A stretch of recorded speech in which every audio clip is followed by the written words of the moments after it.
to trying to eradicate the world of white nationalists, working with DHS, which, still is a big issue, so I didn't do a good enough job there. But my whole thing is making sure that African Americans, are at the table, are in office, but also have the resources that they need once they're in office, because it's a whole different dynamic. And also make sure that we're actually being represented. I think, what's that phrase? Just because they're skin folk doesn't mean that they're kinfolk. We have had a lot of African American elected officials in office nationally over the past few years who have not really pushed policies that work for us. And so I think this is actually a perfect time to get some wonderful women and some men into office who actually will push the things that we care about and push our efforts forward. So it's me. Okay, well, next to the bottom, I have Jamila Cambridge. Hi, and thank you so much for hosting this forum for us to kind of come together. My name is Jamila Cambridge. I am a California native, went to undergrad at UC Davis, and just graduated from Howard Law School. While I was there, I know I got my HU pride, I wave it strong, but while I was there, I was really involved and active in a lot of more politically active spaces. I was president of Epsilon Sigma Iota Sorority Incorporated, which is the first legal sorority for Black women. I've also been involved in our civil and human rights clinic, where a group of us came together and sort of drafted a petition to have police violence against Black women classified as a human rights violation. I've also worked on our Howard Law Journal, our sort of flagship publication for the school, where I drafted an article discussing how the incarceration of undocumented workers and the forced labor that happens in immigration detention centers actually violates the 13th Amendment's prohibition against involuntary servitude. And so right now I am taking a moment to sort of rest and reflect in this pandemic and on my graduation, and I am also studying for the California bar exam. So please, any well wishes that you can send, positive vibes, I will definitely soak it up. But I think this is such an important year because, much to Alexis' point, I think that for a long time our communities have been left out of the narrative.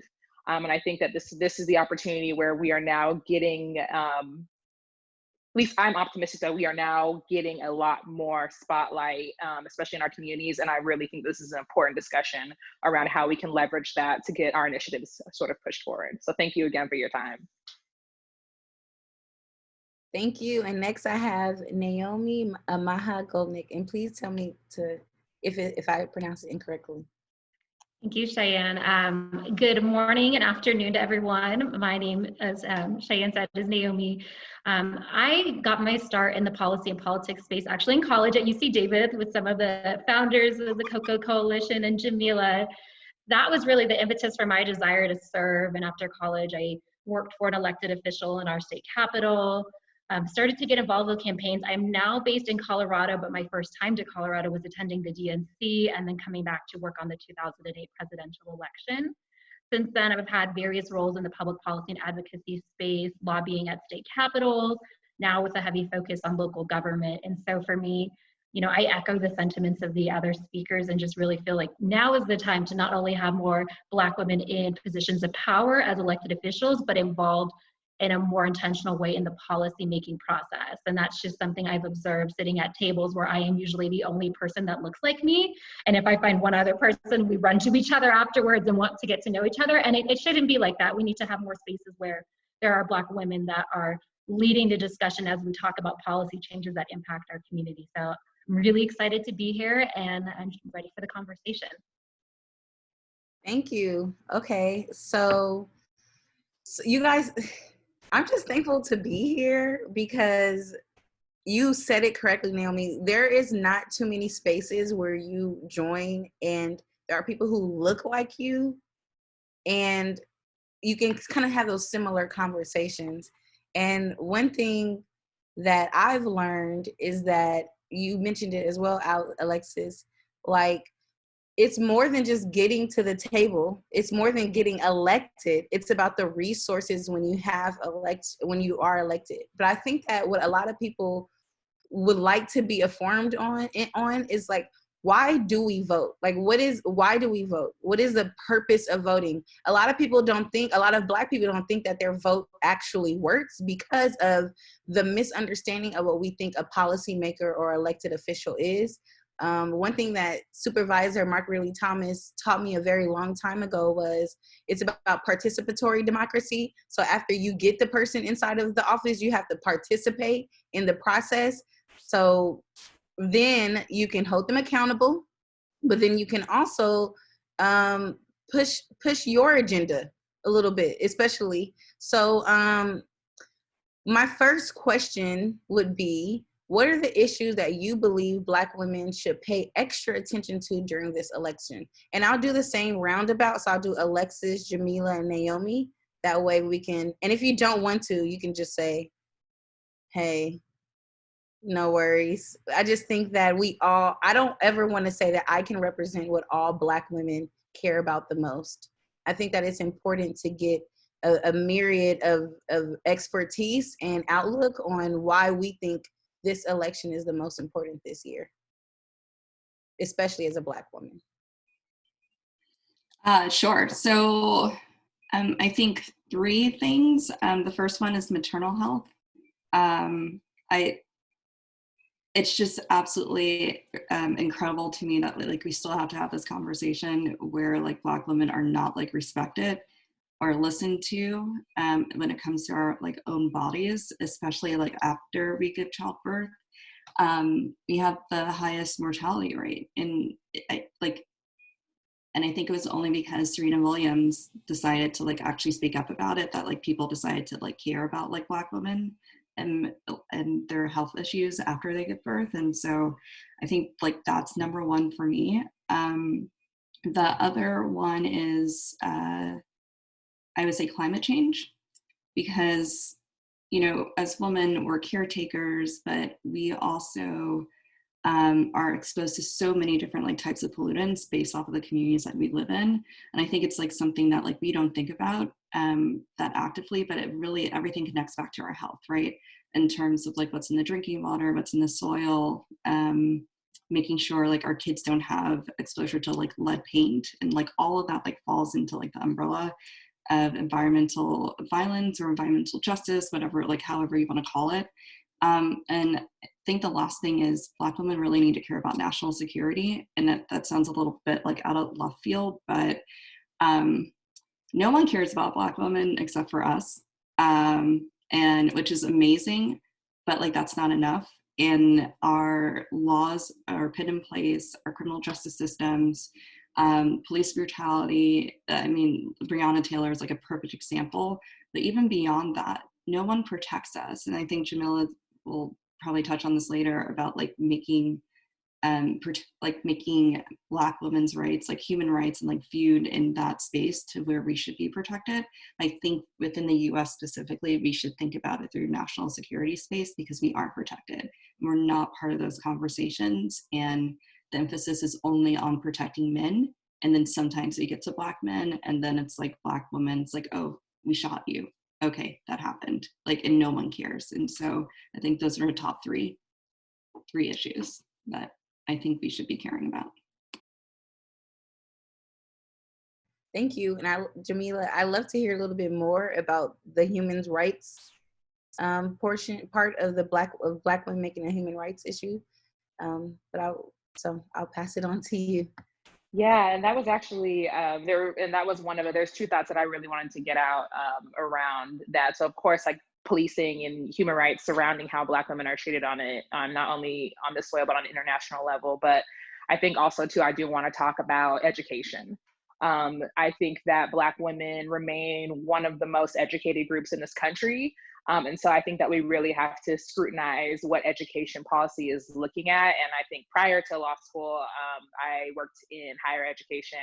I did Title IX support around students who were who were experiencing sexual violence, and sort of going through that reporting process on their institution.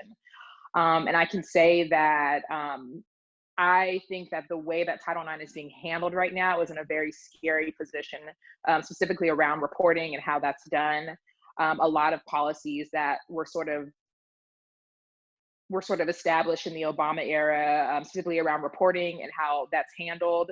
And also to how now students or individuals and women who are survivors of sexual violence that report can now be interrogated and cross-examined by lawyers and others when they report around their sexual history, their sexual partners.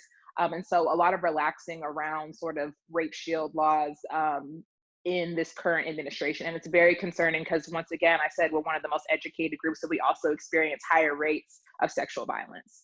So I think that that's something that we definitely need to pay more attention to. And I also want to talk about more of like the predatory lending as well. I think especially when you look at the debt gap, the debt gap between Black students and white students, it's almost staggering, the difference between I think if you track like when a Black woman or a Black student goes all the way up through their master's degree as compared to a white student, they're getting on average $50,000 in debt compared to their white counterparts who are getting $25,000 in debt. We know that a lot of times, HBCUs and minority serving institutions, students that take out loans there are getting higher interest rates than their white counterparts. And also to the repayment plans, and a lot of public service loan forgiveness programs have been rolled back in this current administration. So I think also too, when we're talking about education, we're talking about reform, we also have to be more mindful of predatory lending, and really getting in officials that are going to be more vigilant of how that impacts our communities, advocating on our behalfs.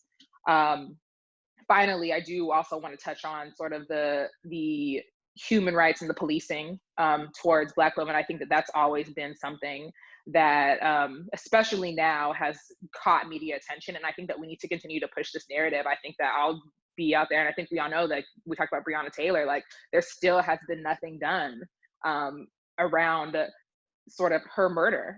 And I think that that's something that we also need to talk about, and sort of emphasizes how Black women have been targeted and subjected to violence through policing in this country. And we really need people that are going to push that narrative forward and really make sure that we are holding people accountable. I may be a little bit more on the militant side, but I would like to see the end of qualified immunity for police officers. And I really advocate for that all the way around. So I think that I will be honest, I'm a little hesitant with our candidates right now, but I really hope that that's something that we can push for and that happens further down the line. So thanks. I'm having to write notes, y'all, because I'm like, yes. Okay, Naomi, I'll pass it on to you. Thank you.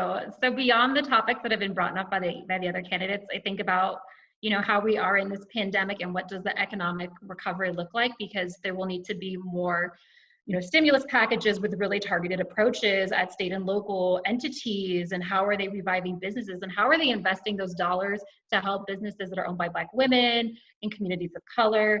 How are we ensuring that there's safeguards in place so that the people that are already overly burdened by this pandemic are getting the resources they need to thrive and have economic opportunity in their communities? So I think about recovery. What does that look like? How can we be addressing affordable housing more and a more targeted approach, especially when we look at the history of zoning laws and how those have disproportionately impacted Black women in their ability to not only live in certain communities, but to own homes. And then again, just going back to how do we protect some of the things that have been put in place in the past with healthcare, and how do we ensure that there's more approaches taken to ensure healthcare access for women, Black women, that are not going to put them in debt, but also help ensure that they have access to healthcare systems, and that our healthcare systems too are also addressing the needs of Black women and their health, especially as we look at maternal mortality. Okay. Wow. Just wow. And I'm looking at the chat too, and there's so many great points. I'll pause on what I was going to say because it really answers when someone questions and says, how can we get involved? And my mission, just as Cheyenne, as New Black Era, as this Black girl who just does not like bad policies or bad rules, because I won't follow them, I find the best way to get involved is at the most local level, because sometimes you can get overwhelmed with the saturation of national politics. And oftentimes when people think of getting involved in politics, they think of two issues: from my experience. They think police brutality and they think Donald Trump. They don't think about Assemblywoman Shirley Weber out of San Diego, who is a pioneer in California legislation. And one reason why I know about her is because I work in education policy at a nonprofit organization. And one of the ways we're trying to fund better public schools is by repealing Prop 209 and which is repealing affirmative action. And so people, so I feel like that's my way to get involved, because when you're allowed to put African American or an ethnicity into legislation, you can directly allocate funds. So usually they group African Americans with people of color, which then turns into Latino students and African American students. But we know that Latino students are 87% of like LAUSD, which is the second largest district. And because of that, most of those resources go to English as a second language versus IEPs or pilot programs for African American student achievement. And I say that all to say is that I found my way into making change by finding, one, the issue that matters to me the most. You know, sometimes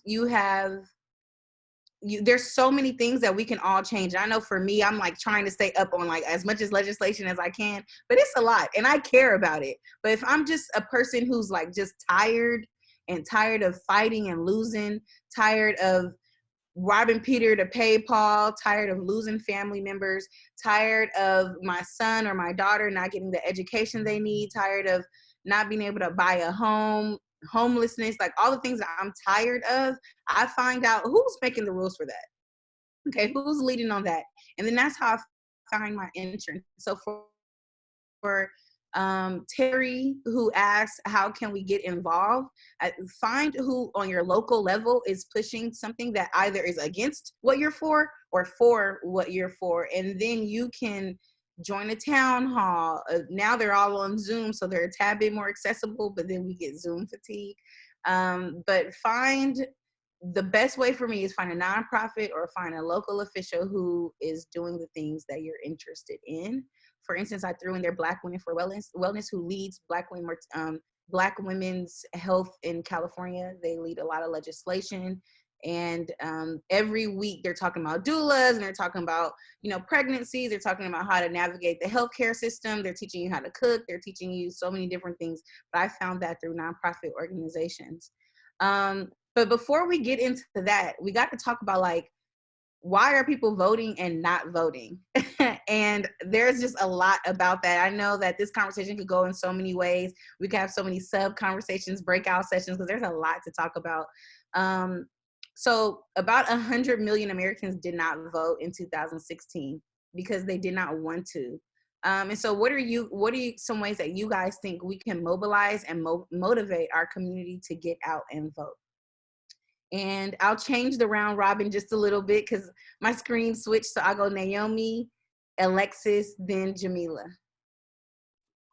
Yeah, so I think we have to look at what is the root issue that people did not want to vote. And, for me, it is people don't connect their vote to the issues that impact their everyday lives. So we have to ensure that people get, when you're not voting, you're not deciding who sits on the school board, who are the judges that are making decisions and rulings on state and local laws? What are the funding mechanisms like a bond that could impact, improving your transportation system or addressing another community need?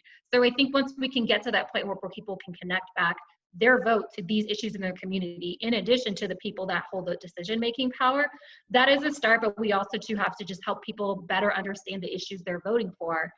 I live in a state where I can sit down with my ballot, do my research on candidates, propositions, different issues, make my decisions, and then drop that in a secure box. And that's what we need to have for every person in this country that wants to vote. We need to reduce the barriers and also just provide resources that will ensure people can really understand the issues that they're voting on and have a space to do that in a timely manner, because that I think will really help people see the power within their vote and just this notion that they can have an impact on their community.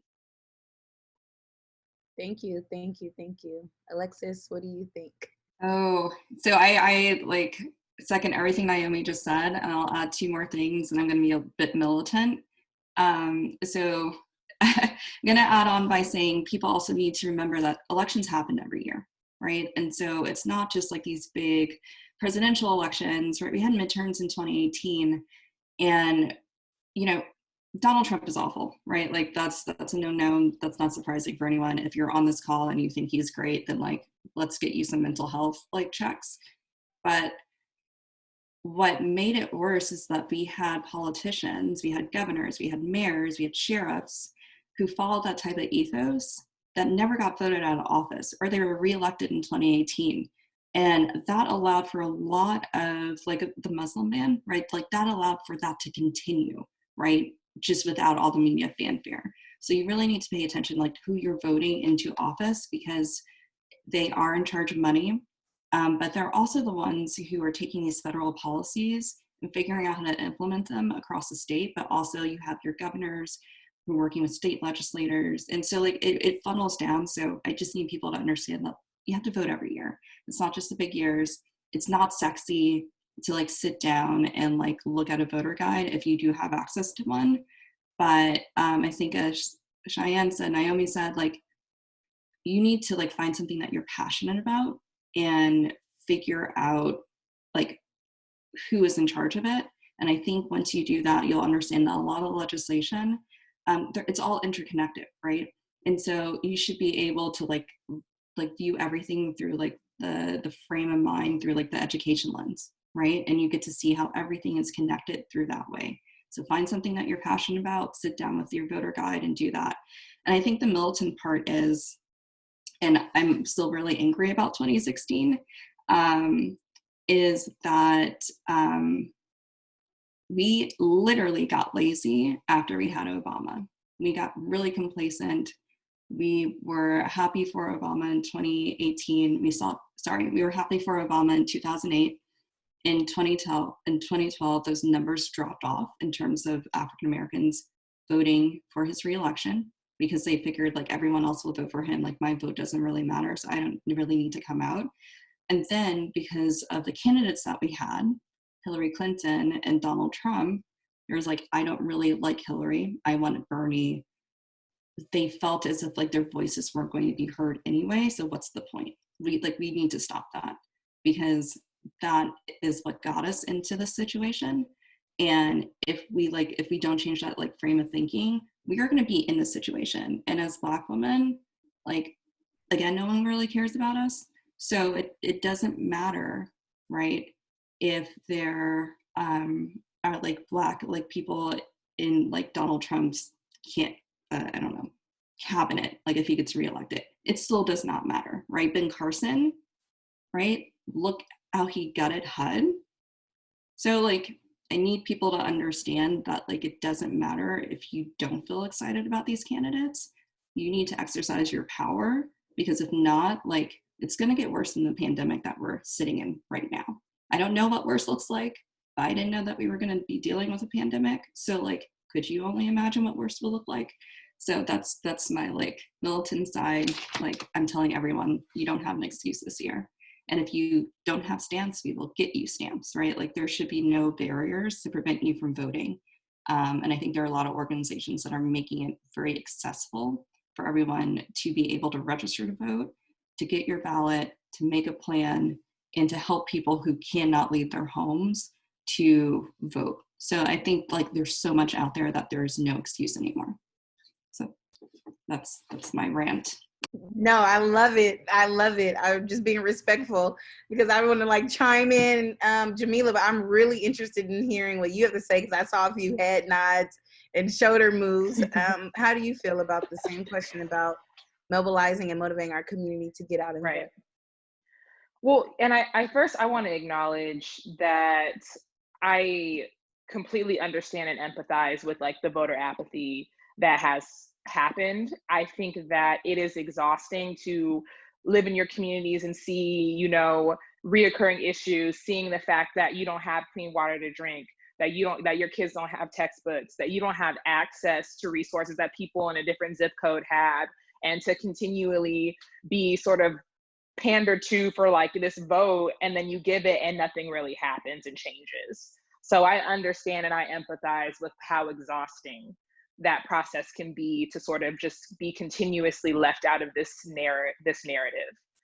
I think though, what I do want to say and what I do want to acknowledge is that I think that especially for us, and I think that for a lot of the people that are on this call or that are on this Zoom session, have a lot more access and a lot more social mobility. I might be assuming, but like maybe have education and jobs and resources that can sort of get them more informed and more aware.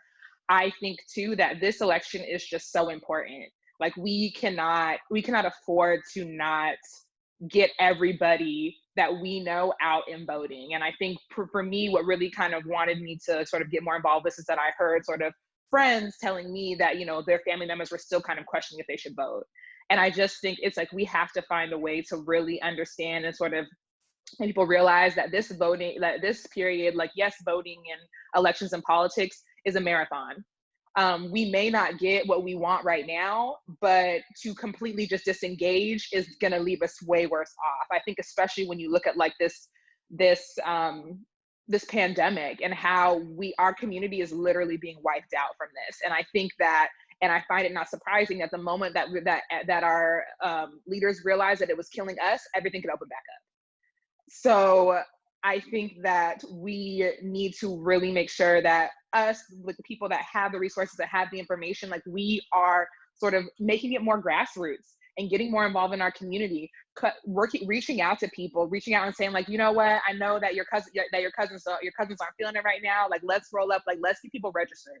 Like, let's just try it. Let's just spend like an hour or an hour a week, or, you know, a couple weekends, just getting that process together, you know.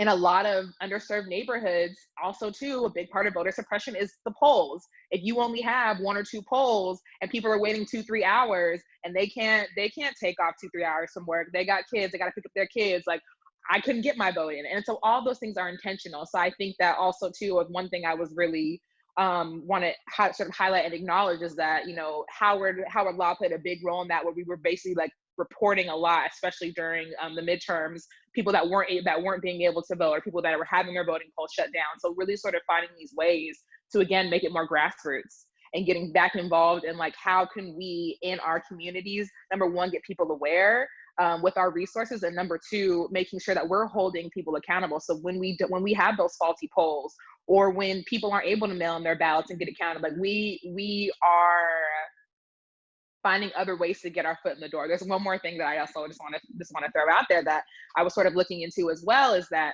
and I think that this is something that we have to research on individual states, but now there are, with this whole drama with the U.S. Postal Service and the mail-in ballots, that there are 26 states, and DC, that are allowing people to collect ballots on behalf of voters and submit them. So I think that's something too that we also need to realize, is that if people can't get out, especially right now, if we have our vulnerable populations that just can't leave the house, maybe saying, you know what, me and my friends are gonna get together and we're just gonna come by and be like, hey, I'll be back here in the next like 2 to 3 weeks. If you want me to pick up your ballot, I'll put it in for you. Like, even those things, like making it more community-based, making it more grassroots, so that way, like, we can at least just stop Trump, because it's just getting crazy. And I think that I don't want to see any more of our community wiped out from this pandemic, to continue to be unemployed, to continue to face these challenges, because really at this point we have to save ourselves. Oh my goodness, you guys are, I need to know y'all more, okay? Like, seriously. Okay, so I guess I'll, in a small way, answer this question to myself. And I'll just talk about grassroots organizations have always been, not just now, but grassroots organizations have always been, someone said, we're like the maids in politics. We keep everything clean, we keep everything together, but nobody pays attention to us. Unless you build the 501c4 or some political power on the other side. SEIU is a good version of how they bring labor participation into legislation that follows them. But I'll just take a step back. You are 100% right, Jamila. It's not even just about a grassroots organization. We cannot, I say this to everyone, we cannot keep looking for someone to give us the answer. Who's the leader? What's the agenda? Who's the leader? What's the agenda? I say this, you are the leader, and the only agenda is liberation. We need equity, we need liberation. In order for do that, you have to take the lead in your family, in yourself, in your friend circle. Sometimes we have the privilege to do it at work. I know all of us don't. But whenever you hear the conversation happening, you have to join it. And sometimes it does get daunting. I ran a grassroots organization, and 2018, y'all, I had to take 2 days off of work because so many people called me about the ballot, but I knew that it was important. I was privileged enough to have the PTO or rearrange my schedule, but I had those conversations. I compiled voter guides from not everyone, but I compiled voter guides. And every time somebody DM me, asks me, who you voting for? What's you voting for? I don't want to tell you who to vote for. I want you to look at, okay, well, here's what people are thinking about this proposition. Here's what people about this proposition. As being a nonprofit, I can't tell you who to vote for, but I can share that I can stick on issue advocacy, and some issues are more important to us as in the Black community. I do also recognize that living in LA County, we get this warped vision of what politics looks like nationally. Like, we have Black representatives, we have a Black person in the water district, we have Black supervisors, we got Black senators, Black assemblywomen, Black assemblymen, we have Black CEOs of foundations and philanthropists and nonprofit organizations. And so with all of that, one, we still don't have the participation that we need because we start seeing the same people everywhere. But two, we have this the lens is wrong of what we think that our friends. I went to Grambling State University, y'all.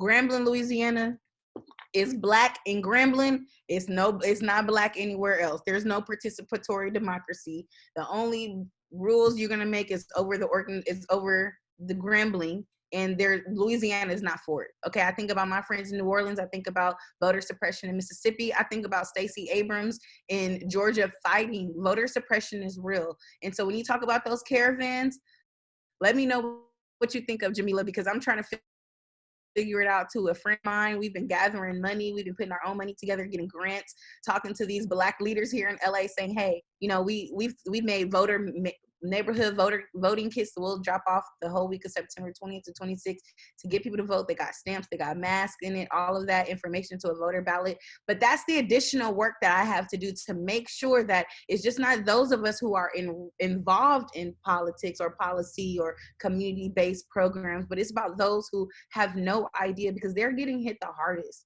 And these are my friends and my family. I'm not talking about they as in, I don't know. I live on Slauson and Crenshaw. On one side is View Park. On one side, it's a whole bunch of apartments and poverty. Like, that is the reality that we live in. And and to push against, it's not just Trump. And like you mentioned, it's the Trump ethos. It's people who are empowered to feel that this thinking is okay. And unfortunately, all skin folk are not kinfolk, because there are Black Americans who feel like this thing is okay. And so we have to collectively build our power one by one by one. So I want to challenge everybody on this call to have this conversation with 5 people. And if you don't want to lead the conversation, have a little study, take it like Bible study ways, say, hey guys, I want to get involved in politics. So I don't want to get in politics. I want to change my community.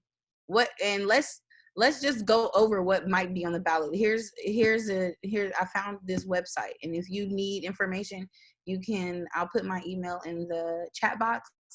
And just really want to just echo what everyone said, because I don't want to repeat it, but I just want everyone to know that our personal realities are not the realities of every Black American. And it's important, if you see someone who needs help, we have to, remove judgment.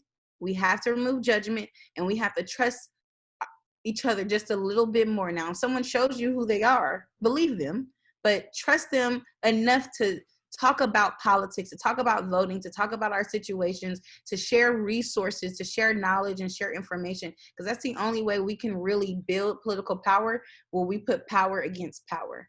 And so after my small rant, I'll go to the next question. You guys are firing me up, I promise. Like, I just want to have coffee with you guys and talk all day, but we can't do that at the moment.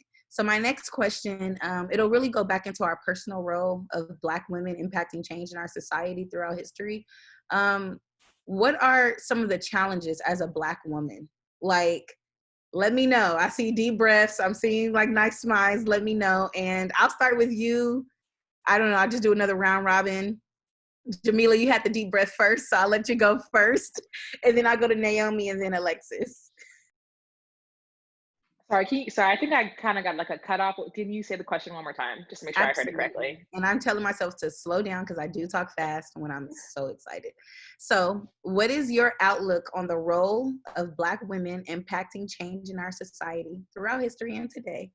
And what are some of the challenges that Black women faced in that role? Yeah. Everything. I First of all, I love us. I think that there's just something just so magical about us and our ability to just like be so multifaceted and be so invested and to be so resilient. But also too, I don't want to sort of push the narrative that, just because we're resilient, that we can just take and take and take and take and take and keep getting like beat down in this process and still coming back up. I think that, for Black women, like we've always sort of been at the forefront of pretty much any major political movement that you can think of, like, or civil rights movement in this country, from voting rights to civil rights to gender equity to vote, that the list goes on and on. Like, I think that we're always at the forefront. I think that, I'm sorry, what was the second part of the question? I just was going in my, oh, sorry, you're on mute. Wrong picture. You're on the right path. Just the role of Black Okay. women and what are some of the challenges, but you hit on the nail. Oh, the challenges. Like, The challenges, yes. You're going the right way. Be inspired. Let the ancestors lead you, girl. I'm just here to. I'm like getting my feelings, and then I'm like, and my friends know all the time. I'll be talking to them. I'll be like, wait, what were we talking about? And next thing you know, we're talking about historical oppression. We're talking about rap. We're talking about like we're going down this path. So this is Same, just me. sis. Same. I In think my that's why they moment. put us on this content. But I think the challenges too is just really, really making sure that that not only are we protecting each other, but that we are being taken care of in this process. And I think that I'm gonna totally make it like turn into like a pop culture thing. But I also want to acknowledge even too like what's going on with like Meg Thee Stallion and Tory Lanez and all of that, is that even in us, like we are always thinking about what is going to protect me and the people around me, what's going to protect my community, even at our own expense. And it's like truly like heartbreaking. Like even when I saw that happen, like I was infuriated because I was like, here is another woman looking out and protecting everybody around her to her own detriment. Mm-hmm. And I feel like it has to stop. Like we need not only the men in our community to step up and sort of support us and really keep us uplifted in this process. But I also think that like we need, as Black women, we need to be more supported to take on more leadership roles. And I think that what is exciting is I think that for the first time in a long time, a lot of Black women have been running and winning office. Yes. Is it still where it needs to be? Definitely not. But I think that what our challenges are is like not like being in the room and having our voice heard and really being entrusted and being put in positions of power, because when we are in those roles, we kill it. We do. And there's no question about that. I think it's just about making sure that we are able to get those spaces and that people are really, and that our communities are looking out to protect us and making sure that we are supported in that process. Absolutely. One thing that I do when I'm in another room with a Black woman, if she says something that I agree with, and I make it a point to say, great point, Jamila. I think that and then I follow up because I know that we might not have anybody else in the room who does that for us. And Absolutely. It's that small thing. And organizations like Coco Coalition who bring the different voices together. Okay. I don't remember the order. I think Alexis or Naomi, whichever one you guys want to, is Naomi? I think okay.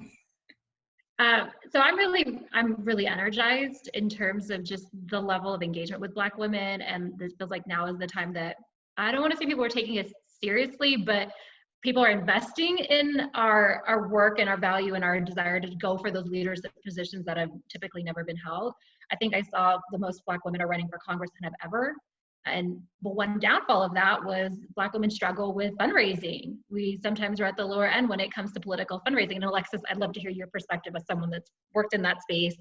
But we really need to invest in Black women that are running for office and knowing, there's some women who are out there winning who have run a second and third time. How are we supporting them each and every time that they're putting themselves out there, whether it be from our dollars, our time, our networks, really leveraging the power that we all have as a collective to help uplift those women, but also looking to who is next, who is the next generation of leaders that we need to be cultivating taking what we have learned, the struggles we have gone through and we have, you know, surpassed, or we are continuing to surpass and work on, and helping them so they might not have to go through the same things that we have gone through this year. I'm so thankful that I have sponsors and mentors and people that have been invested in me and my growth and development that have led me to that point. And now I want to make sure that I'm doing the same for those young women, Black women of color, that want to work in policy and politics, so that they are not coming into rooms where they're one of none. They're not just the only person there. I want there to be multiple Black women that are helping drive the conversation, making the decisions, serving, and having that power. So,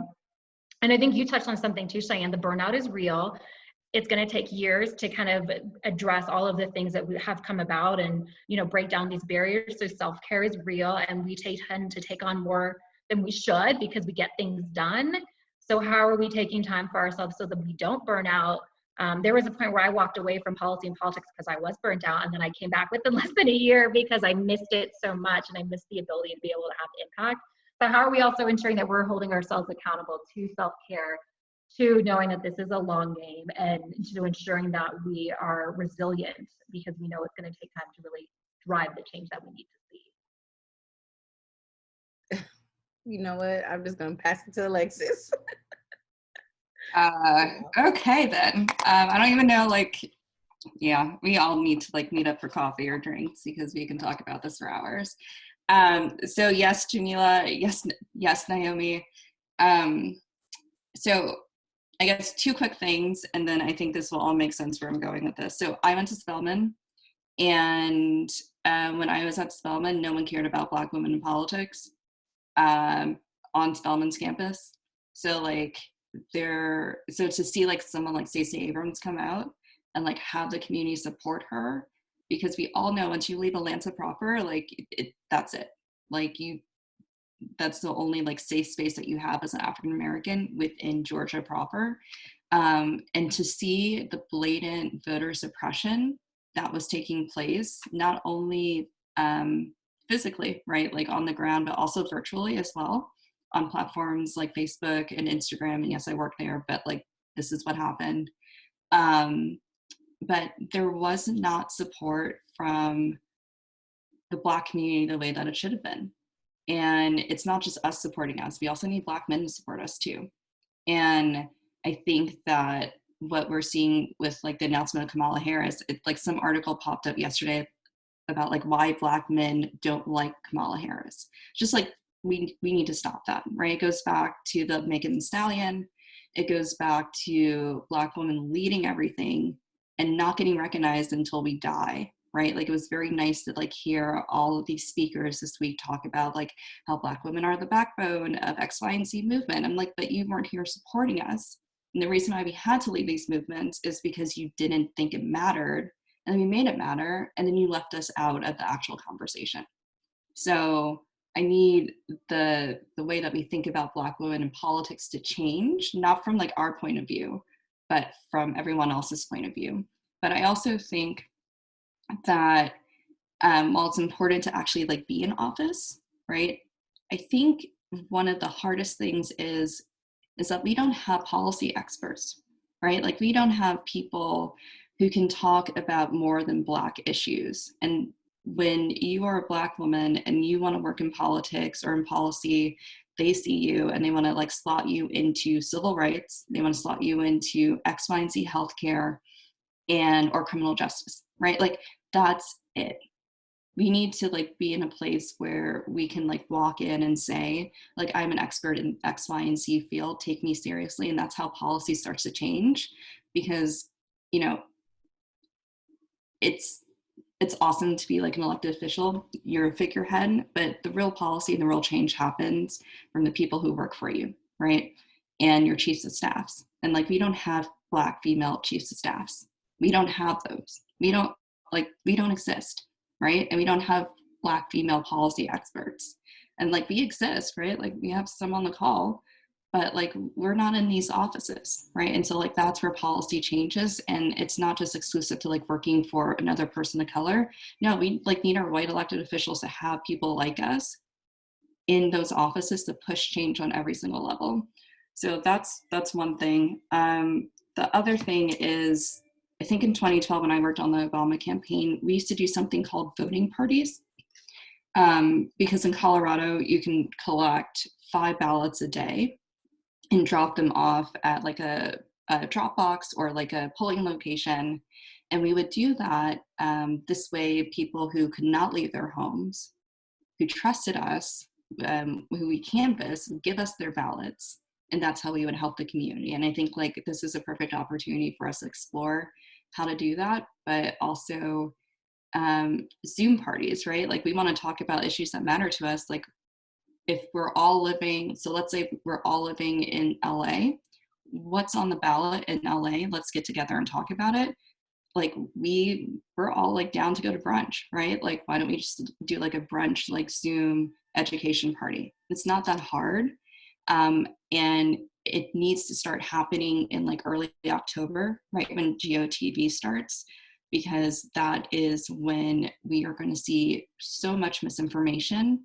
That's when we are going to be in the thick of voter suppression. And that's when we're going to be overwhelmed and burnt out, because it's going to feel like, we've been in this for so long and we would just want this to be over, and it doesn't feel like it matters anymore. But once October 7th hits, like we're in it.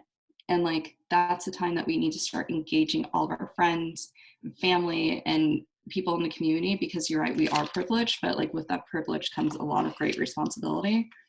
And then the last thing on fundraising. Fundraising is hard. Fundraising was hard even after we had Obama in office.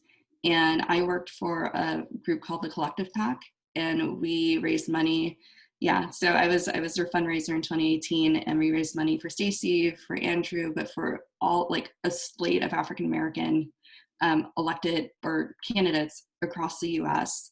And a lot of organizations love to give us money, but the hardest part was getting money from our own community. And it's not because we didn't have it, because we were asking for like $5 donations, right? You can donate at any type of level and still be impactful. That your money still matters. It still is impactful. But I think it might have been Naomi's point, like, I know this is going to be on YouTube, I'll say it anyway. There's a lot of white guilt out there. And like, there are a lot of people who want to give, I see Jamila laughing. And there are a lot of people who want to give us money. I think this is the only time that they're going to look at us and take us seriously and like feel like they want to feel good by investing in us. And like, we should hold people accountable for like their performative activism and say, hey, if you want to do something, here's a candidate. If you want to do something, X, Y, and Z. I'm actually teaching a session on Thursday about like how to fundraise as Black candidates. And I'm working on the presentation now, but the major takeaway is ask your friends and family for like $5. And literally that's all you need, but you need people to start like thinking about like where the money's going and that they can support you. The second thing is, if you are part of like a church or like sorority or whatever, they will give you money, right? Like we do so well together in the family and like in our communities because we support each other. So like focus on the Black women who already support you, because we will give you everything that we have until we don't have anything else. And then like we can circle out to the white guilt, because once you have enough money in your account, people like to match you, and then you can start asking for like thousands of dollars depending on where you are. But fundraising is pretty interesting right now, and this is like it's a weird time to be a Black woman, but it's a great time to be a Black woman in politics, because for once we're being taken seriously. And I'll just say one thing to Naomi's point. I had to leave politics after 2018. Like I was burnt out. I was angry. 2016 like really like made me doubt our people as a nation. And in 2018, I was just like, how could you guys let this happen? And when I say you guys, I'm talking about everyone, but like, how could we let this happen again? And so I studied counterterrorism, and I was like, I'm just like, screw the government. And now I work at tech doing election integrity, because like, it's still so important. Like everything that you guys are doing, no matter what sector you like work in, it's so important. Like you are the reason why we're moving forward. And so even if you like don't want to run for office, don't want to be a policy person, like you have a voice. And you just need to figure out how to use that voice and make people listen to you and like hold your elected officials accountable. It's cute that you're Black and a city council member, but like it's not on us to provide kits. It's not on us to like do the things to make sure that like your constituents vote. It's part of their job if they want to like win their election to give all the space and opportunity to these people, and they need to be also contributing. Like it does not need to be just us anymore, because like we've done it, we're tired, something needs to change. Because if we keep doing it, it's going to happen again in 2022, it's going to happen again in 2024, and we need to like walk away from that line of thinking that if like we don't do, it's not going to get done. Sometimes you need to be comfortable with understanding like it's not going to get done because it's not my responsibility. I have a really hard time doing this, but like it's not our responsibility. And like our grandmothers went through this, our mothers went through this. Like I don't want to pass this responsibility down to my children, saying that you need to fix everything because you're a Black woman. Not everyone needs to be Olivia Pope, and it's okay. So listen, that goes into what Naomi mentioned about how we taking care of ourselves. I said boundaries. I don't mind a good boundary. I'm not going to be spent, okay? I might work hard, I might be tired, but I'm not going to be spent. And I have had that moment too. So many things have been said. We only have a few more minutes, maybe one more question before we go into the Q&A with the attendees.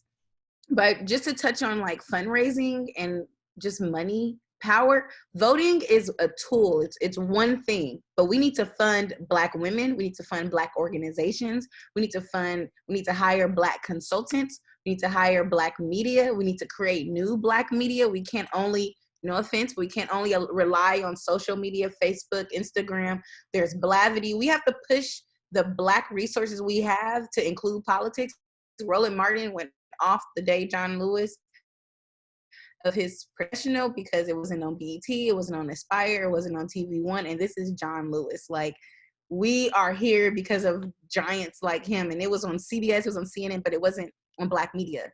And so that's an opportunity of just how we can get involved in policies, because there's still policies in entertainment, in the music industry. It's not just healthcare, police, criminal justice. Like, there is a room for our voice in every single space. And I like that you said it's not up to us to change everything, but if you have that feeling in your body, in your spirit, in your mind that I want to say something, I want to do something about this, then you got to follow that charge, because that means that we're waiting for a voice like yours. Another last thing I want to say is about money is the mother's milk of politics. I was in a policy institute called the Los Angeles African American Women in Public Policy Institute. And like you mentioned, Naomi, it's about raising the next generation of Black women leaders. And it was founded by the Honorable Gwen Moore, who just passed, Diane Watson, Yvonne Burke, like some Black women who were the first of many things in California. And that's what they say. They made us write down everybody we know. Everybody we know. Who have you talked to? Who has ever congratulated you? Who'd you hug? Ask them for some money, because they'll invest in you. But the hard thing is, when we talk about trust in our community, I don't want to say call them other people, but many people in our community don't trust us enough to give us money because of their hurt about how people have taken advantage of their dollar.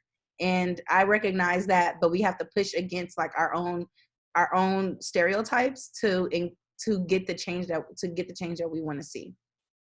And so I feel like the last question I should ask in lieu of self-care and just taking care of ourselves,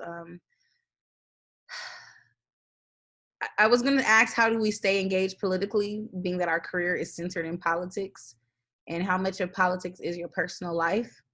And then I'll pause there and say, how do you create the boundary and take care of yourself as you work in politics and still manage if we have a personal life, or how can we separate ourselves from political engagement? And I'll just let whoever wants to answer first go ahead. Here, I'll answer first. So ironically, I actually don't work in politics anymore.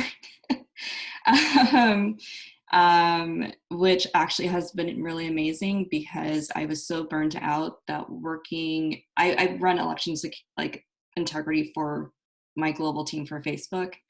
And like I work on misinformation, on policy, on like trying to make sure that like what happened in 2016 does not happen again.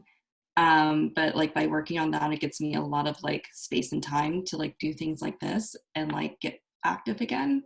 And honestly, like that's my resilience. I know it sounds like a little weird and twisted, but like I worked the DNC this week to make sure that like everything like went off smoothly.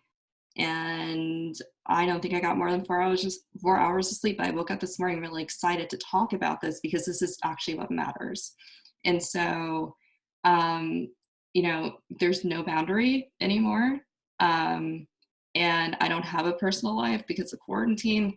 So like, you know, it just like is what it is. But I will say that I don't date anyone who's not registered to vote or like does not have a voting plan and who has not donated and is not actively working to make sure that like our election is like safe and like they're doing everything that they can to like make sure we have access to like voting and blah blah blah. So like maybe that's like my personal life, but I love this and this is my personal life until we get that man out of office. So that's my reason. I love that. It's like, hey, how are you? What school did you go to? Are you registered to vote? Well, who are you voting for? I understand that's a boundary. I love Black women boundaries. Okay. If you're not registered, don't talk to me. Okay, Naomi, Jamila, chime in on how you kind of, if you do separate your life politically and personally, and then also how you take care of yourself in the space. Yeah. I'm like, how do I answer this? So I think it's just taking time, you know, at some point in that you just got to shut it down. You got to limit all of the notifications on your phone and try and step away from that. For me, getting outside has been really helpful. Trying to start listening to podcasts that are not policy, news, politics related to, just so I can have a little bit of a break. Like candles and plants have been my saving grace during this pandemic because before I was having meetings, events, things every night. So I think just figuring out what are those rituals that help kind of bring you peace. Is that meditation? What does that look like to ensure that you are not just kind of working all the time, because it can be all consuming, especially with the digital way that we are existing in society. And then I think generally I had a lot of like a list of ideas, ways people to get engaged, and we can work to send that out, you know, with follow-up resources.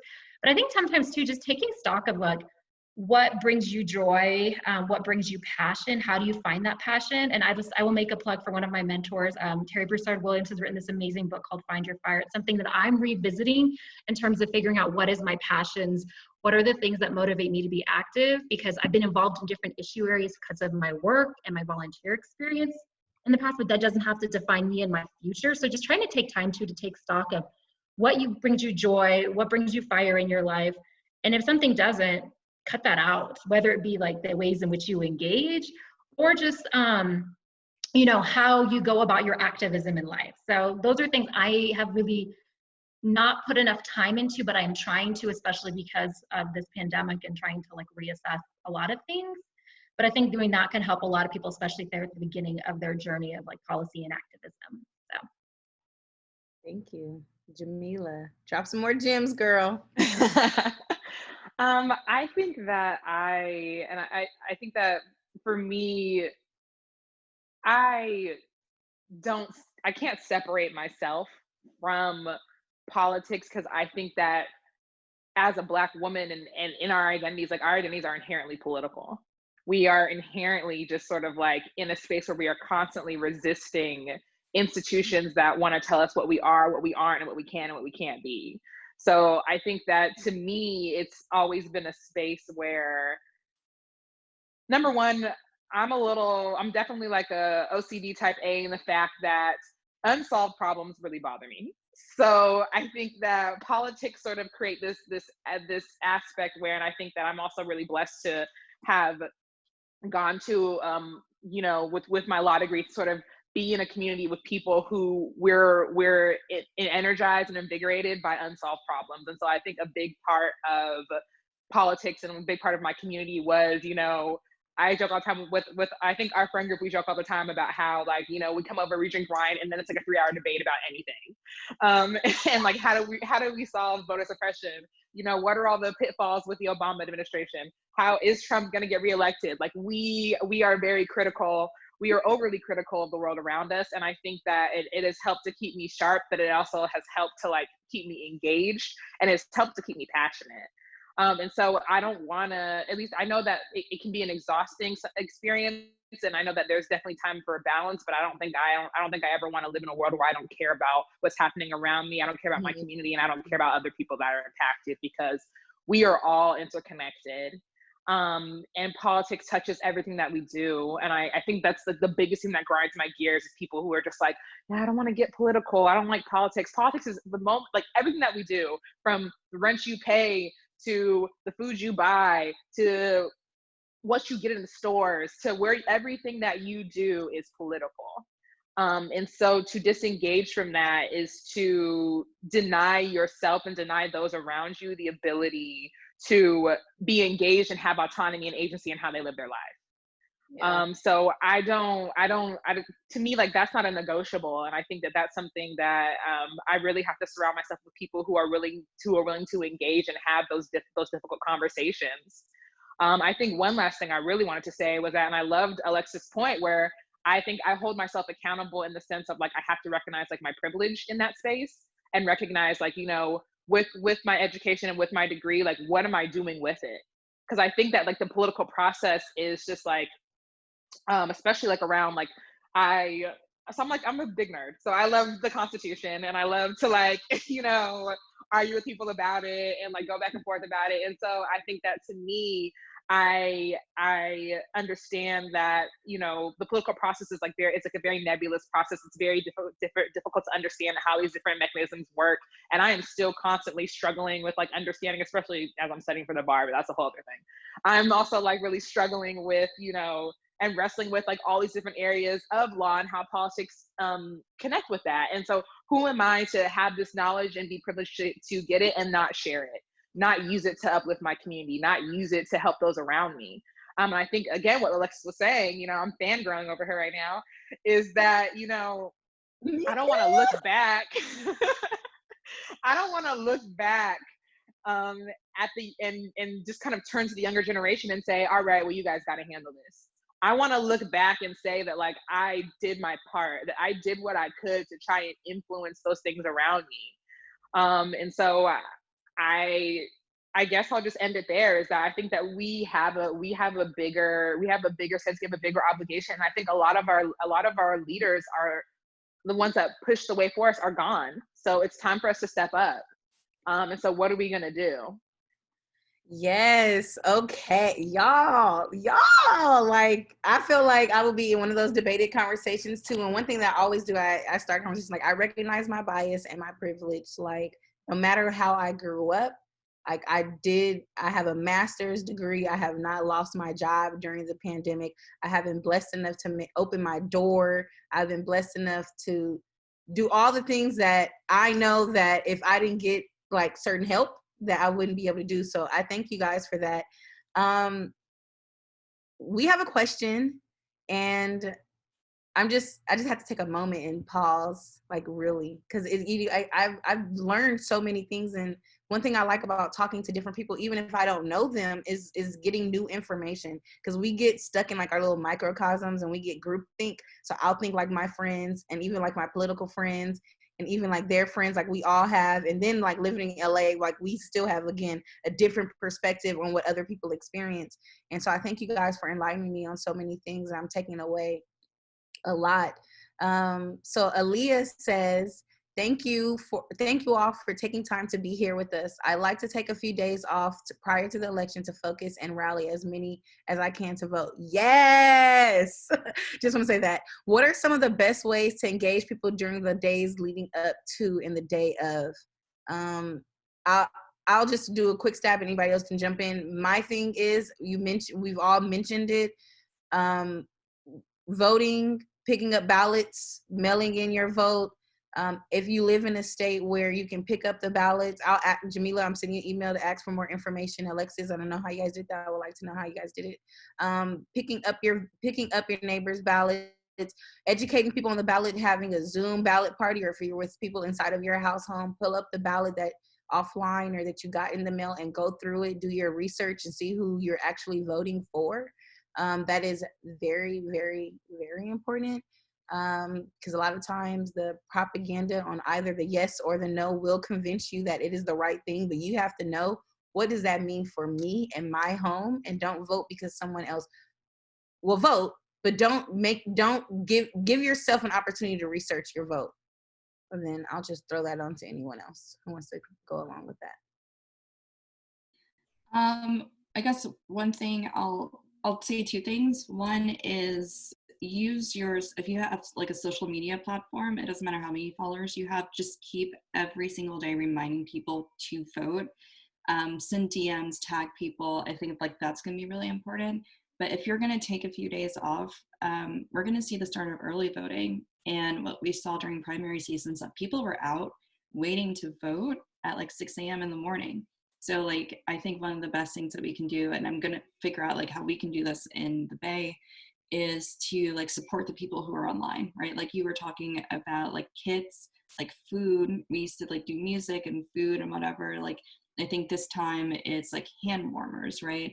Or it's like making sure everyone has like hand sanitizer and mask, and like talking to people while they're waiting to actually like stand in line, because after like a few hours people are exhausted. They need to like know that like someone is there supporting them. So I think that's actually like one of the like best ways to help, alongside like doing social media and Zoom parties and all that stuff. I think that's going to be helpful too. I think on top of that too, and I need to do a little bit more research about this myself, but just thinking about communities and states where there's much more stacked against voters in terms of just they have to wait in lines longer, or there might not be as much of a robust effort to help them with like registration and reminders. If there's a way for you to get involved in a community that's like not where you live, but you can have an impact in a state, you know, just trying to figure out where there are ways you can support from afar using texting or phone banking on top of supporting your community and making sure that everyone gets out the vote. Because I do feel like that will be imperative too, especially in some places where unfortunately there's just going to be a lot stacked against voters because of the history and what we've been seeing most currently. I think I just have like something really brief that I would add. I think that, you know, and even if you're thinking about like, you know, yourself as an individual and sort of how do you effectuate that change, it all doesn't have to be done just, you don't have to do this alone. I think that I also just want to acknowledge, and I think we kind of been talking about grassroots, but there's a lot of like sort of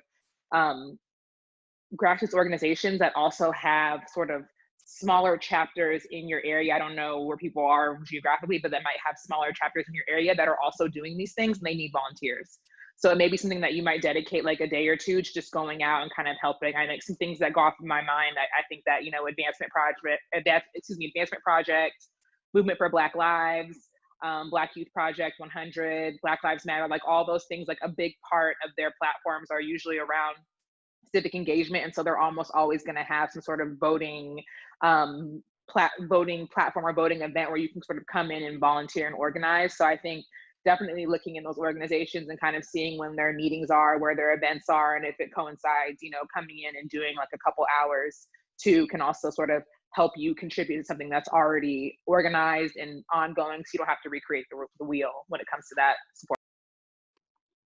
Can I add one more thing? Yeah, I think that's really important. I would also say, like, I know we talked a little bit about self-care, but like sleep, like this election feels very, very, very, very personal, I think, for all of us.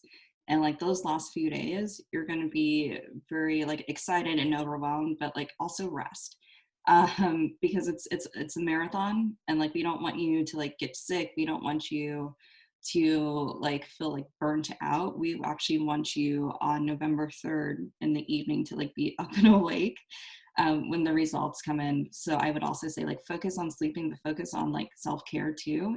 Like, and if you're doing it with a community, if you're doing it like alone, but like just like take care of yourself, because this is already mentally draining for a lot of people. And as we get closer to November, it's just going to get a lot harder. And so just make sure to take care of yourself, because as Black women, it's something that we talk about, but it's not something that we do well. Talking about myself here, but like, Yeah.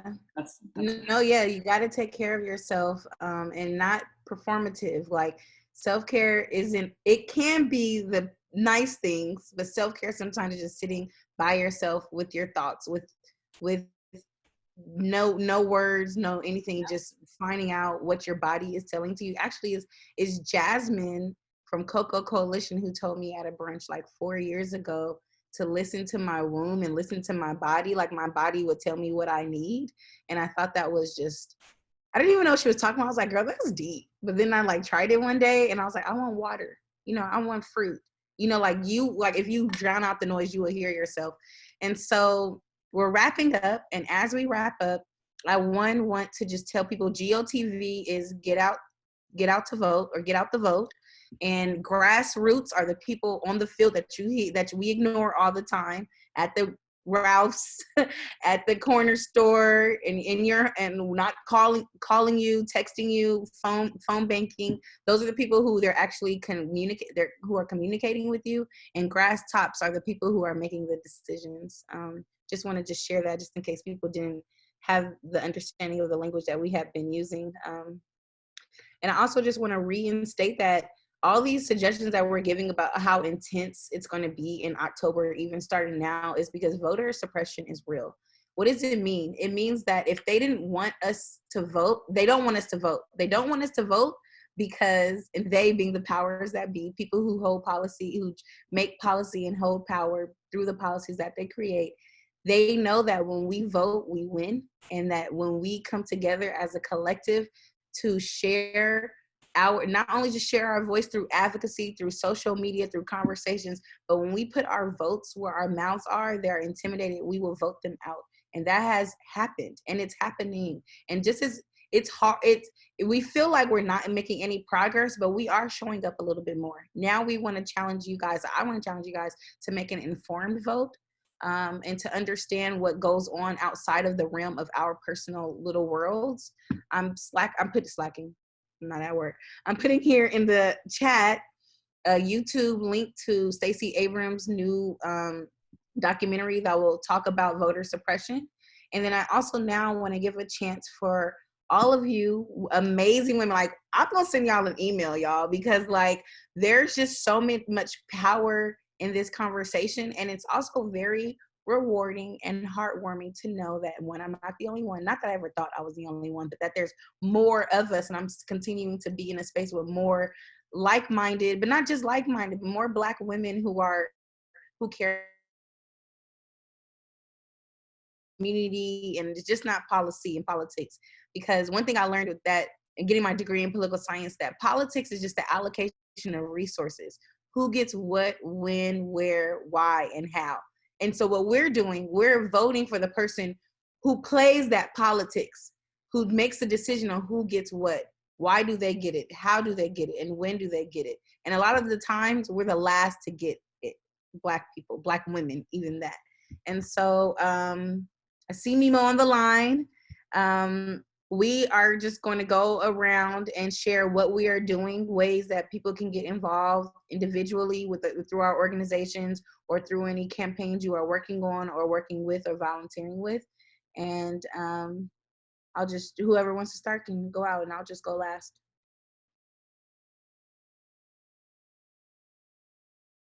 Okay, don't make me choose. Okay, Naomi, you're next to me, so. Yeah, so the question was just our kind of closing remarks and how we want people to get involved. Yeah, and if you have a current campaign, or there's ways they can get connected to something that you're working on. Yeah, so I think my closing thoughts are, we went through a lot of information. I think just taking stock, you all, to just learn what is happening in your community, in your state, in terms of the voting laws, the deadlines and whatnot. I think that's really powerful, just to make sure you can build out a plan for how you want to engage, and then look at, I think the biggest thing, especially if you're part of nonprofit organizations, they can engage in a manner where you can educate, but not take positions on candidates. So just kind of learn all of the things. And I have some resources I'll definitely share out as a part of this space just for people to better understand what are the implications, what they can and can't do. I know one thing I wanted to plug that I've been really vocal on locally is the census. If folks haven't taken the census, you know, that is a space where there is a lot of resources that will or will not come to our states and communities. If folks do not, if there's not an accurate count in our communities, it'll also determine how might redistricting happen, how you might get new positions of elected power. So that's it. I'll share my contact information as well too. I think the biggest thing that I'm leading is just some work locally in here in Colorado, but I think I'd love to connect with the rest of the panelists too about some of the national efforts or just efforts that we can all collectively be a part of going forward. So thank you. Jamila? Yeah, I think once again, I just want to, you know, thank everybody who's attended and sort of watched us kind of, you know, just sort of dive into how important this voting is. I think the biggest thing I would say is like, you know, please, please, please register if you have not already. If you think you are registered, double check just to make sure. And really make sure that also too, like your address is updated in case they mail it. You'd want to do a mail-in ballot, and so that way it's going to the right place. So please do all those things. I know that if also too, if you are hesitant around like mailing in, you know, based upon everything that's happening right now with the Postal Service, there are other alternatives like taking the ballot and you can turn it in at your local election office, and almost all states have that option. So that's something that I'm planning on doing, just because I think for the Postal Service thing, it's just really is really making me nervous, and it's really an intentional tactic to stop people from voting and getting their votes counted. And it's really shameful, but you know, another time. But so please just do that, and really just continue to take that time. I know that like, once again, like those voter guides, I've used them a lot, where I'm really just kind of going through and looking at like both sides of a proposition of the issue. And for me, I'm like, also the nerd in me is like, I have like a little notepad where I'm going through and kind of like marking off sort of what I want to vote for in advance. So that way, like when you're there and you're voting, you just kind of already know what your plan is. You thought about it, you've reflected on it, and really try to make a conscious decision.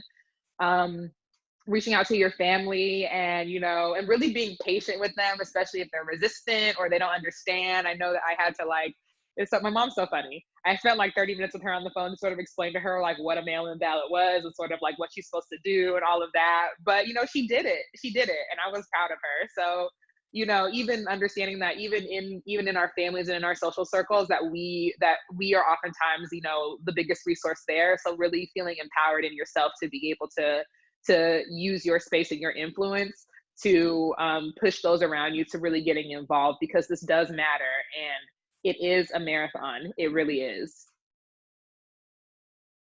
Okay, that's hard. Okay, so yes.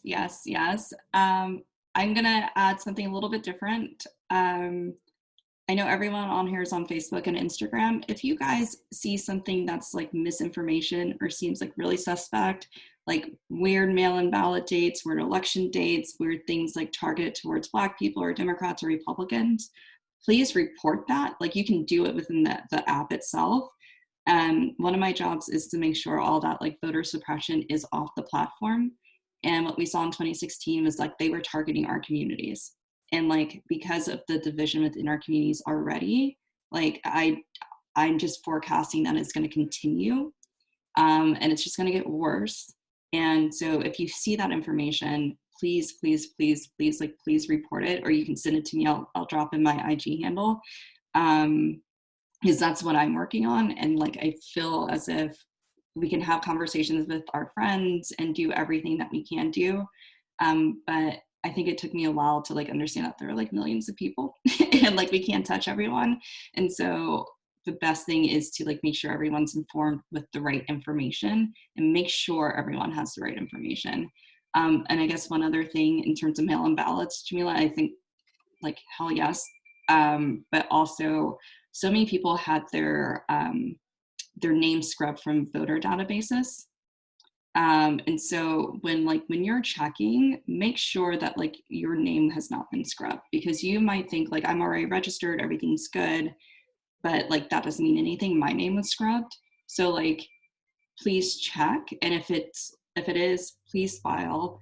Please make sure that you get your mail-in ballot.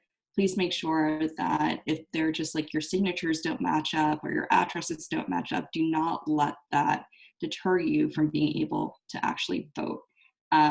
This is like really shameful what's happening right now with USPS, but also like voter suppression happens on a local level, which is what happened in Georgia, which is why we had what happened in Georgia.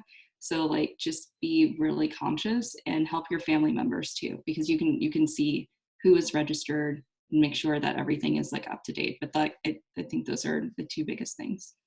I want to add to what Alexa said about signatures. So when I first moved here, I didn't realize I needed to put my middle name because that is how I registered as a voter. And they sent my ballot back, and I'm just fortunate that I sent it in early enough to be able to remedy that. So there are checks to place, however, but just make sure you're doing those things early so that if something does happen, your vote does end up counting in them, because that really does happen. Thank you. Thank you. I'm so powered. I just also would like to everybody know that there's celery juice in the red cup. I'm not drinking this early. It's celery, pineapple, ginger if you needed a better tasting mix than straight celery. No judgment. Okay. No judgment. It's a celery juice. I got you. Yep. Over there. Okay, so here's a way you can get involved with in LA County specifically. Through my organization, the newblackera.org, we will launch as of next week the Black Vote Challenge. The Black Vote Challenge is a challenge for you to exercise your Black vote and to inspire and to get your neighbors. It's about your neighbors, not, you don't have to get out and go anywhere else. And so how that looks like is you will commit to picking up a neighborhood distribution box that has neighborhood voting kits. And each voting kit is our stamps, a mask, a QR code or steps to register, check your voter status, do your census, request a mail-in ballot. The last thing is to challenge 5 other people to do the same. And we are targeting 1,000 registered voters, and I know we'll get it because I just need to activate 250 people to pick up 1 distribution box. And that is how I am getting everyone involved. That's how you're getting your neighbor involved. And once you become a part of this the Black Vote Challenge, you will get a voter guide automatically. So if you need resources, we will compile them, we being I. So if you want to join me, come on over. I will compile voter guides from across California because it's LA County specific. So we're focusing on the California ballot just because of of capacity. And that is what we're doing. And that is, to me, the most powerful things. In 2018, I was in Hollywood at the club outside with a clipboard registering people to vote. My friends were doing Unplugged LA, and I was like, hey, can I get a table? And they're like, yeah. They're like, yo, what you here for? I'm registering people to vote. And these are my friends. So you can use your own space. Like, it might be awkward at first, but we're in this time of life where people are paying attention. And what we want them to pay attention, as Alexis mentioned, we want them to pay attention to real information. We want them to pay attention to people who are not trying to use their vote as a pawn, but who are trying to empower them to individually take a stance on the issues that matter to them the most. So join the Black Vote Challenge. Join us to distribute neighborhood voting kits, which is a nice little, it's cute, y'all. It's totally branded. It's not a Ziploc bag. But what we're doing is we're letting people know, hey, neighbor, I care about you. Did you vote? Are you registered? Here's a link. Here's the information. Here's a flyer. And you don't have to go searching. And you trust your neighbors enough. You see them enough to trust them to say, oh, I dropped off something. And we're passing out pandemic kits. We're passing out water to postal service workers. We're passing out water to homeless people. So pass out a neighborhood voting kit to your neighbor, to your family, to your friends, and inspire them to rock their Black vote. And if you want more information, I'm putting it here. You can go to the newblackera.org and subscribe because I send a weekly email out. And I am just so empowered and so inspired for all of you guys. I just have to thank Coco Coalition, Mimo, Tiffany, and Jasmine. You guys are amazing. You guys have empowered me since Black Beautiful Brunch series in Blackstone Restaurant. And I thank you guys for this platform. I thank you guys for sharing your network, for teaching us that it's okay to come together as people who didn't know each other prior to this call, but have a shared interest in being a powerful person in our community and rocking our Black vote. So I just want to thank you, and I'll turn it back over to Mimo. You guys, whew, what a conversation. It was such an important topic. we really thank you. I mean, and it's just like your vibes, your energy is it's just so beautiful, man. I really appreciate you all. Just closing remarks. So Coco Coalition is, as we said, it's a nonprofit. It's been around for 5 years. We have pivoted, obviously, due to COVID, to a lot of virtual events. So next month we'll be doing financial literacy, kind of like empowering your money, what your way of using your money to also be empowered. And that will be coming next month, so be on the lookout. And then we're also doing a conference in November, so a virtual conference. We usually do a conference every 2 years, and this year happened to happen on this time. So we're doing a conference around mental health, holistic health, emotional health, everything that encompasses who we are, and we're super, super excited about it. If you have not been subscribed to Coco Coalition yet, go to www.cococoalition.org. You can sign up for our newsletter, and we send out a newsletter every month. Currently, we're doing our first round of scholarships, which we are so excited about. We have a couple of applications in, but we're looking to add more. We have about a week left, I believe. So if you know anybody who is in college in need of scholarship, please let them know and direct them to our website. And then another thing is we are doing donations, or accepting donations. One, for the educational scholarship that we put on, we're going to try to put that on at least twice a year, if not then once a year. And then another thing that we do is feminine hygiene empowerment. So we send feminine hygiene products to Ghana and South Africa. And another thing that we also put on is our mental health programming. So things like this, things like the conference, the monthly virtual events that we're going to put on, and even what we're going to probably do, following next year and things like that. These are the reasons why we are collecting donations. We're really excited and very thankful and grateful for all the support that we've gotten so far and continue to do. We're really excited. So if you please can subscribe to our newsletter, that will be the best way to get more information and get engaged with us and continue this work in uplifting Black women all over the world. That is the goal. If panelists, please add in your information, whether it be LinkedIn, Instagram, anything that you're working on. If you haven't done so, please do that right now. I'll give you guys about 2-3 minutes to do that, and then I will wrap up. So thank you, everyone. We really, really appreciate you all. Thank you so much for joining on a Saturday morning to talk about this important, very important topic. Because this is the way to do it. This is how we're gonna put our sit down and be like, hey, y'all gonna listen to us. So this is the way to do it. Thank you so much. Thank you, thank you, thank you. Thank you. We really appreciate you all. Yeah, and we are done. Thank you. Bye, everybody. Have a great weekend. Stay safe. Bring those plants into the house. Make sure you're purifying it. Yes, I'm gonna go get some plants now and actually find some peppermint oil. So. Oh, I love it. I'll send you a text because there's a greenery that's owned by Black women now in the Bay Area. So right, in Oakland, right? Yep. Yeah, yep. I just saw that. Okay. Yeah. Awesome. Yay. Yeah. Awesome. All right. Bye, everybody. Bye.